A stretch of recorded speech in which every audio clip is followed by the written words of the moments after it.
ইতিহাস পাঠ বাই আইকে চ্যানেলে আপনাদের সকলকে স্বাগতম। আমরা পড়ছিলাম ক্রুসেড যুদ্ধের ইতিহাস। আজকে ১৪তম পর্ব, বোহেমন্ডের বিনম্র আচরণ। এসব বিষয় চিন্তা করে বাইজেন্টাইন সম্রাট অ্যালেক্সিয়াস কমোনিনোস অত্যন্ত বিচলিত হয়ে পড়েন। তবে পরিস্থিতি সম্পূর্ণ বদলে যায় বোহেমন্ডের অভিনব কৌশলে। আরও বড় দাও মারার নিশ্চয়তায় বোহেমন্ড কল্পনাতীত ভিন্ন এক পন্থা অবলম্বন করেন। বোহেমন্ড বাইজেন্টাইন সাম্রাজ্যের সামরিক শক্তি সম্পর্কে ভালোভাবেই অবগত ছিলেন।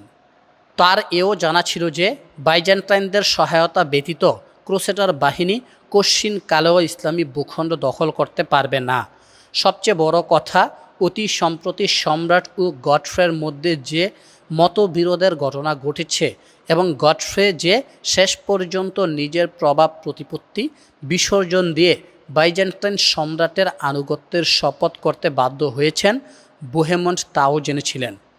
পরিস্থিতির আগাগোড়া বিশ্লেষণ করে বোহেমন্ড উপলব্ধি করেন যে প্রতাপশালী বাইজেন্টাইন সম্রাট যদি তাকে সহায়তা করেন তাহলে তার সামনে পুরো ক্রুসেডার বাহিনীর নেতৃত্ব লাভের সুযোগ চলে আসবে। সব কিছু বিবেচনা করে বোহেমন্ড তার বাহিনীকে বাইজেন্টাইন ভূখণ্ডে প্রবেশ করার পর শৃঙ্খলা বজায় রাখতে নির্দেশ দেন। এরপর তিনি সরাসরি কনস্টান্টিনোপল অভিমুখে রওনা হন। নগর প্রাচীরের কাছে পৌঁছে বোহেমন্ড তার বাগ্নে ট্যানক্রেডের কাছে বাহিনীর দায়িত্ব দিয়ে নিজে রওনা হন সম্রাটের সঙ্গে সাক্ষাৎ করে তার প্রতি নিঃশর্ত আনুগত্য ও মিত্রতার শপথ করতে।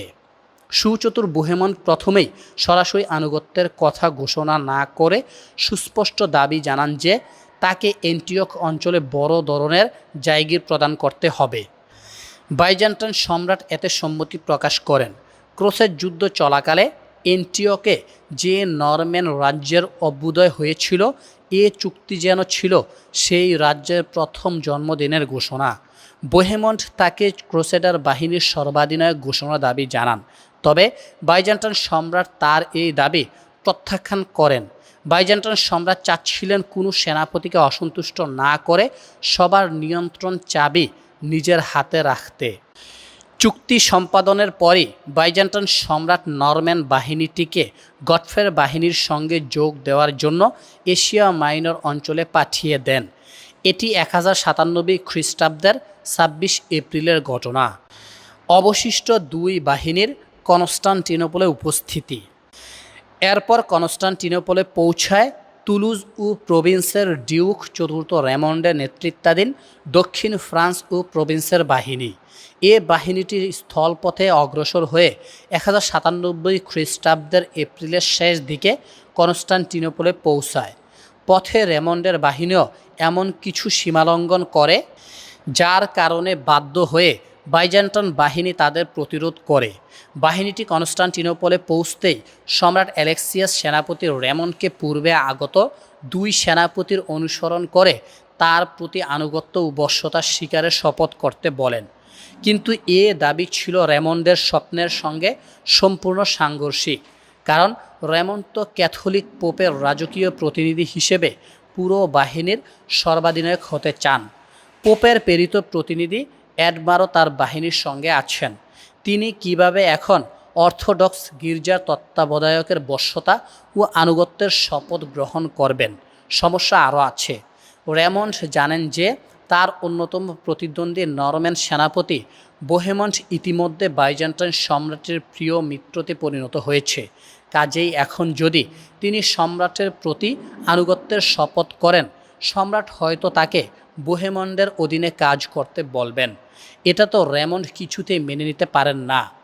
এসব দিক বিবেচনা করে রেমন্ড সম্রাটের আনুগত্যের শপথ করতে সরাসরি অস্বীকৃতি জানান এবং সুস্পষ্ট ভাষায় বলে দেন যে তিনি বাইজেন্টাইন সম্রাটের স্বার্থ রক্ষায় নয়, বরং যীশুখ্রিস্টের মর্যাদা রক্ষায় যুদ্ধ করতে এখানে এসেছেন।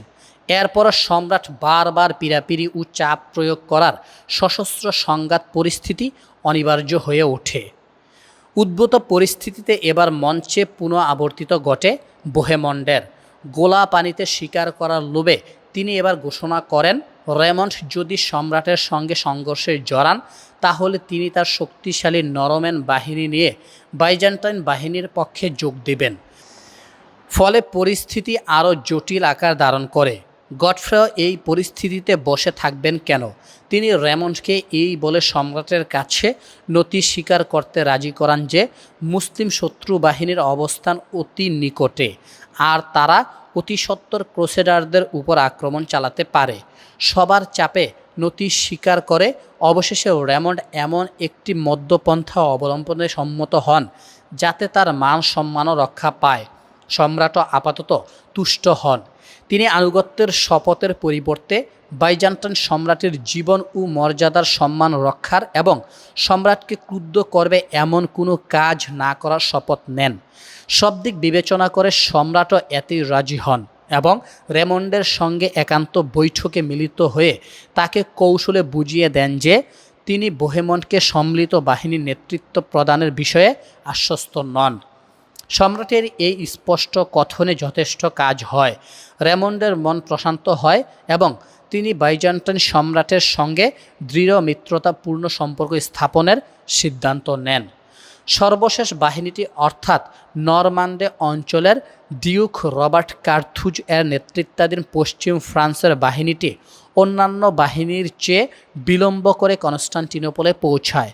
পূর্বেই উল্লেখ করা হয়েছে যে রবার্টের সঙ্গে তার ভগ্নিপতি ও ব্লয়েস নগরীর কাউন্ট স্টেভেনও ছিলেন।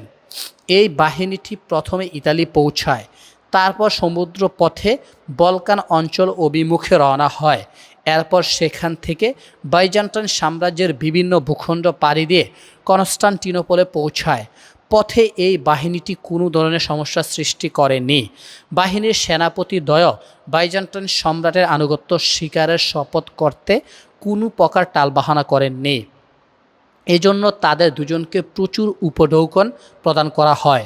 এরপর সম্রাট অন্যান্য বাহিনীর সঙ্গে মিলিত হওয়ার জন্য তাদেরকে বসফরাস পাড়ি দিয়ে এশিয়া মাইনর অঞ্চলে পৌঁছতে সহায়তা করেন। রবার্টের বাহিনীর এশিয়া মাইনর অঞ্চলে পা রাখার মধ্য দিয়ে প্রথম ক্রুসেড অভিযানে অংশগ্রহণকারী সবগুলো পেশাদার বাহিনীর মুসলিম ভূখণ্ডে পৌঁছা সমাপ্ত হয়। পথিমধ্যে তাদের বলতে গেলে তেমন কোনো ক্ষতি বা সংখ্যা হ্রাসের শিকার হতে হয়নি। একমাত্র ব্যতিক্রম চতুর্থ বাহিনীটির কিছু সদস্য সামুদ্রিক জ্বরের কবলে পড়ে মারা গিয়েছিল। তবে এই বাহিনীটি আকারে ছোট হওয়ায় বিষয়টি তেমন প্রভাবক বিবেচিত হয়নি। এক কথায় বলা চলে, এশিয়া মাইনরের মুসলিম ভূখণ্ডে সুবিশাল ক্রুসেডার বাহিনী পূর্ণ শক্তি নিয়ে সমবেত হয়েছে। এখানে একটি গুরুত্বপূর্ণ প্রশ্ন হলো, প্রথম ক্রুসেড অভিযানে অংশগ্রহণকারী ক্রুসেডার বাহিনীর সৈন্য সংখ্যা কত ছিল? একেবারে সর্বনিম্ন অনুমান অনুসারে এই হিংস্র ও বর্বর অভিযানে অংশগ্রহণকারী ক্রুসেডার যোদ্ধার সংখ্যা ছিল ৩ লক্ষ। তাদের সঙ্গে নারী ও শিশুরতা ছিলই। সব মিলিয়ে প্রায় ১০ লক্ষ মানুষ। ৩ লক্ষ পুরুষ যোদ্ধা ৭ লক্ষ নারী ও শিশুকে সঙ্গে নিয়ে ইসলামী ভূখণ্ডে উপস্থিত হয়েছে যুদ্ধ করে ফিরে যাওয়ার জন্য নয়, বসতি স্থাপন করে থেকে যেতে। ক্রুসেডার বাহিনীর সেনাপতিগণ বাইজান্টাইন সম্রাটকে সম্মিলিত বাহিনীর সর্বাধিনায়কের দায়িত্ব গ্রহণ করার প্রস্তাব দিলেও তিনি তা প্রত্যাখ্যান করে নিজে সুরক্ষিত রাজধানী কনস্টান্টিনোপলেই অবস্থান করেন এবং ক্রুসেডার বাহিনীকে যুদ্ধ অভিজ্ঞতা অর্জনের পথে ঠেলে দেন।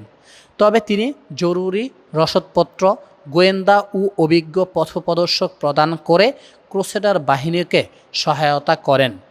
পাশাপাশি তিনি মুসলমানদের বিরুদ্ধে যুদ্ধ বিষয়ে অভিজ্ঞ কয়েকজন বাইজান্টাইন সমর বিশারদগণকেও তাদের সঙ্গে প্রেরণ করেন। ক্রুসেডার বাহিনী ও মুসলিম বাহিনীর সংঘর্ষ এখন সুনিশ্চিত। মাঝে দূরত্ব 2 ধনুকের কিংবা আরও কম। আপনারা শুনছিলেন ক্রুসেড যুদ্ধের ইতিহাস। আজকে 14তম পর্ব শেষ হলো। ধন্যবাদ সবাইকে।